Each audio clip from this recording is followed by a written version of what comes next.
আমি সত্যি বলছি গুজরাতে না আসলে আমি জানতেই পারতাম না গুজরাতে মানুষ মারা যাওয়ার পরে এগুলা করে। হাই ফ্রেন্ডস, নমস্কার, আসসালামু আলাইকুম, ওয়েলকাম মাই ফেসবুক পেজ।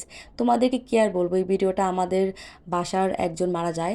আর উনি মারা যাওয়ার আগে ক্যান্সার হয়েছিল, অনেক দিন মানে অসুস্থ ছিল, তারপর সে মারা যায়। তো আমার এই ভিডিওটা করার একটাই মোটিভ ছিল তোমাদের সাথে শেয়ার করব, কারণ এখানে তো অনেকেই মারা যায়, সেম টু সেম জিনিসই হয়। তো এই যে দেখতে পাচ্ছ সবাই এখানে আসছে, এটা কিন্তু আমাদের বাসার নিচে। তো এটাকে বলে ওরা ব্যাসনা। আর ব্যাসনারা অনেকে মরে যাওয়ার 2 দিন 3 দিন পরে রাখে। যেমন ধরো যে মারা গেছে তার একটা ফটো রাখা হয়, ফটোতে একটা মালা চড়ায় রাখে।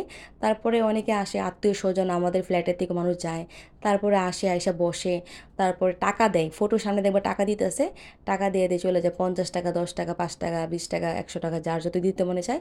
মানে এখানে এত টাকা কেউ দেয় না, বাংলাদেশের মতো 500 টাকা, 1000 টাকা এখানে কেউ দেয় না। তো এটা তো গেলো টাকার বিষয়। যে মারা যায় তাকে মানুষ দেখতে আসে যখন, ওরা কিন্তু কান্না করে না। আর যার বাসায় মারা গেছে তারাও কান্না করে না। এখানকার মানুষ কিন্তু মরলে পরে কান্না করে না। প্রথম প্রথম জিনিসটা আমার কাছে একটু অন্যরকম লাগছে। মনে হচ্ছে যে কান্না করে না কেন।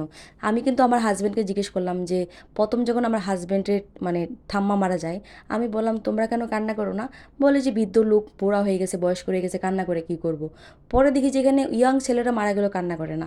মানে এখানে কান্নার কোনো সিস্টেম নাই। যদি কখনো কান্না করে, সময় ধরে কান্না করে, মানে মানে একটা সময় থাকে যে এই সময় সবাই মিলে কান্না করবে, প্যাঙ্গুইনের মতো সবাই একসাথে বসে তারপর কান্না করে লম্বা ঘুমটা দিয়ে। আর আমার শাশুড়ি মা আমাকে বলে যে আমি কান্না করতে যাচ্ছি, তুই ঘরে থাক, আমি কান্না করে আসি। প্ল্যান করে যায়, লম্বা ঘুমটা দেয়, বুকে থাপড়ায় থাপড়ায় কান্না করে। পরে আমি আমার শাশুড়িমাকে জিজ্ঞেস করলাম যে মম, তুমি কি সত্যি কান্না করছো? বলে কি না, অনেক সময় কান্না করি না, জাস্ট চিল্লাইতে হয়, মানুষকে দেখানোর জন্য চিল্লাইতে হয়। আর থাপড়াতে থাপড়াইতে কান্না করতে হয়, বুকে থাপড়াইতে হয়, থাপড়াতে থাপড়াতে ব্যথা হয়ে যায়। তো আমার কাছে এই জিনিসগুলো খুবই অবাক লাগে, হাসিও পায়, আবার মনে হয় যে ওদের ভিতরে ভালোবাসা নাই। ভালোবাসা থাকলে এরকম কাহিনী করতে পারে না। আচ্ছা, বাদ দাও এটা। আরেকটা হলো, যার বাসায় মারা যাবে তারা কিন্তু অন্য কাউকে যখন বেসনাতে, যে এরকম আর যারা আসছে, এটা বেসনা কিন্তু এটা মরে যাওয়ার 2 দিন 3 দিন পরে এখানে আনার জন্য কিন্তু গাড়ি পাঠাতে হয়, এমনিতে কেউ আসে না। যদি গাড়ি না পাঠানো হয় তাহলে কিন্তু অনেক মানুষ রাগ করে, কেন গাড়ি পাঠায় নাই।